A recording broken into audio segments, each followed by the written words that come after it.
So it's finally here. The original Naked Gun was one of my all-time favorite comedies as a kid, mainly because I'd seen the original Police Squad TV show that didn't work for network television.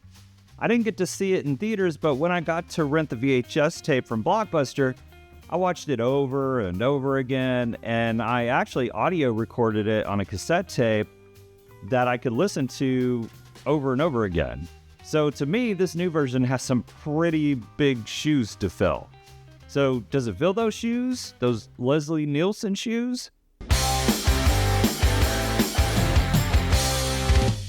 The Naked Gun is directed by Lonely Island's Akiva Schaffer, who wrote and directed Pop Star. The film stars Liam Neeson as Frank Drebin Jr., a police detective for the police squad, and who's the son of Frank Drebin Sr. from the original films. Frank is a widower who puts everything he has into his police work and is investigating a bank robbery where a small handheld device, cleverly labeled plot device, is stolen from a lockbox in the bank. Clues lead him to tech mogul Richard Kane, played by Danny Houston, and he now has to connect the robbery and murder to Kane. Frank is on the case with the help of Beth Davenport, played by Pamela Anderson, whose brother is the murder victim and is also convinced that Kane is responsible. Because of Frank's extreme actions on the force, Police Squad is about to be shut down. But if Frank solves the case, he may just be able to save Police Squad and his career. The film opens up like the other three original films with this outrageous action scene right before the credits. It's a scene we've all seen in the trailer of the bank robbery with Neeson dressed as the little girl, and then goes to town on the bad guys.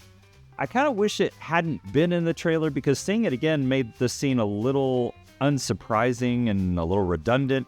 I remember seeing it for the first time in the trailer and I was really cracking up laughing, but watching it in the actual film, it wasn't as funny because I'd already seen it. I already knew what was coming. The original opens of the first films did the same thing with Frank in disguise, but they were kind of a surprise. The one thing that really bothered me about the open is that they didn't really go into the cop car open scene where the cop car is going to all these absolutely ridiculous places, all to that iconic Naked Gun theme.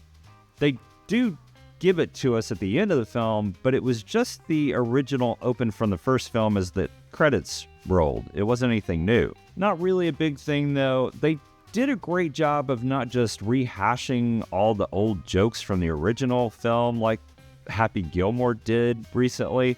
This film did feel very fresh, even as a reboot. It does have some great callbacks to the original film, but it doesn't rely on the past and nostalgia to make this movie enjoyable. Liam Neeson was absolutely the best choice for Frank, and I honestly can't think of anyone but him who could play this part. Ever since I saw him on the HBO series Life is Short with Ricky Gervais trying to convince Gervais that he can do sketch comedy. Come in. Hey. Hi, how's it going? What seems to be the problem? I've contracted AIDS. I knew he'd be amazing in this type of role. He is the reason that this film works as well as it does. The film is really funny. I mean, laugh out loud funny. Some of the jokes fall a little flat, but for the most part, a majority of the jokes actually land really well. I picked up your knife for you. Where do you want it? I laughed out loud at a scene where the commissioner is talking about all the craziness Frank's responsible for causing the closure of Police Squad, like making a scene at McDonald's because they refused to sell him freedom fries. That was really funny to me. And the way Neeson delivers that line is perfect. It has a lot of smart comedy in the film, and you have to be pretty smart to pull off this type of dumb comedy. And when that person is the guy who wrote for SNL and Lonely Island, you know that you're in pretty good hands.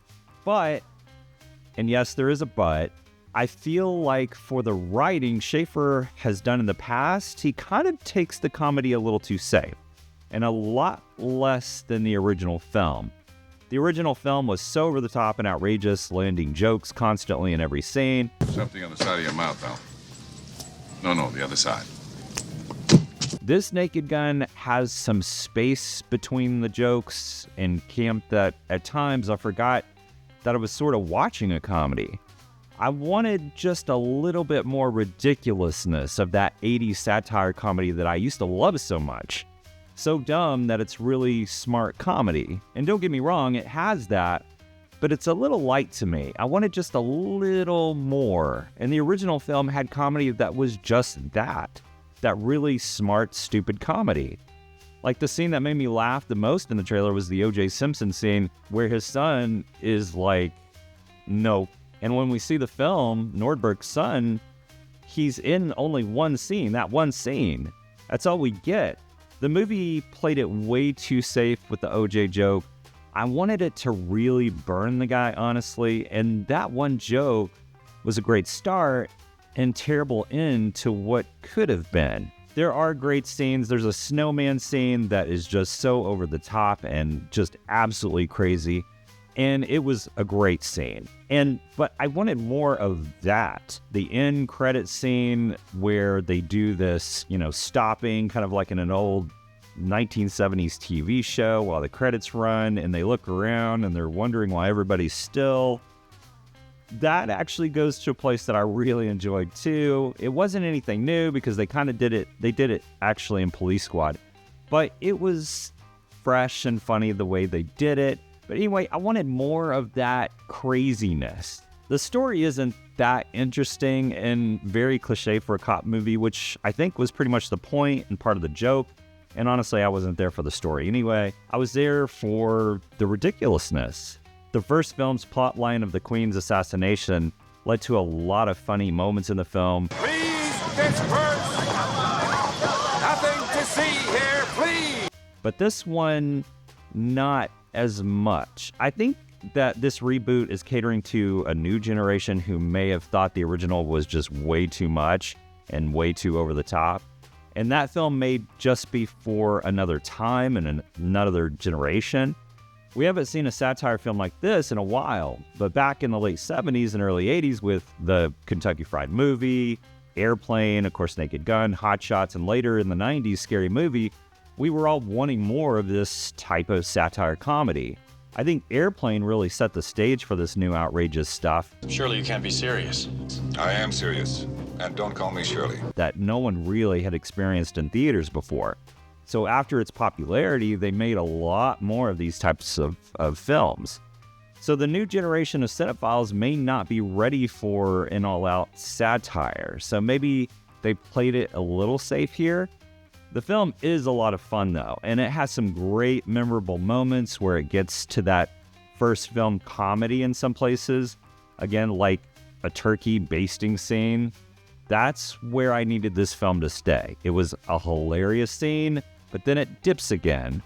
There felt like a lot of serious space between the funny. Paul Walter Hauser, who plays Ed Jr., was fun to watch. He has a great presence, and he was a great addition as Leslie Nielsen's partner's son, who was played by the great George Kennedy.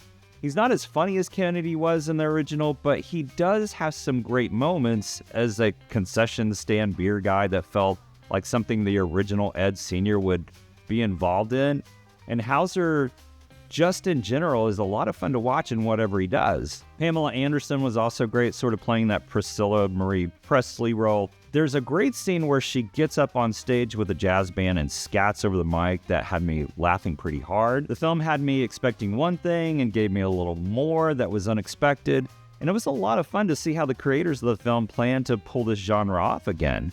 This comedy can get kind of stale, like we've seen in Naked Gun 33 and a half, and especially in the Scary Movie films. But I think this new version pulls it off really well. The Naked Gun is a lot of fun, and I laughed pretty hard at a lot of the jokes and setups in the film, but it left me wanting just a little bit more. There's some pretty fun performances in the film from Neeson, Anderson, and Hauser, and I do think that they pulled it off, but I think that they played it a little safe and could have gone a little harder with the jokes. I'm giving The Naked Gun 3.5 stars out of 5 for all these reasons. It's a great movie. It's rated PG for some crude humor, violence, some bloody images, and some butt shots. It is a film that you want to see in a crowded theater. It's a lot of fun when people are laughing around you. But let me know what you thought of this new reboot. How did it compare for you to the originals? I think this is one with rewatchability for sure, and I'm sure it'll be in my collection when it's released to home video. Like and subscribe for more movie reviews coming in the next week, and thank you for being part of the channel. It means so much. And remember, don't wait till it streams. Let's go to the theater and let's see it together. Bingo.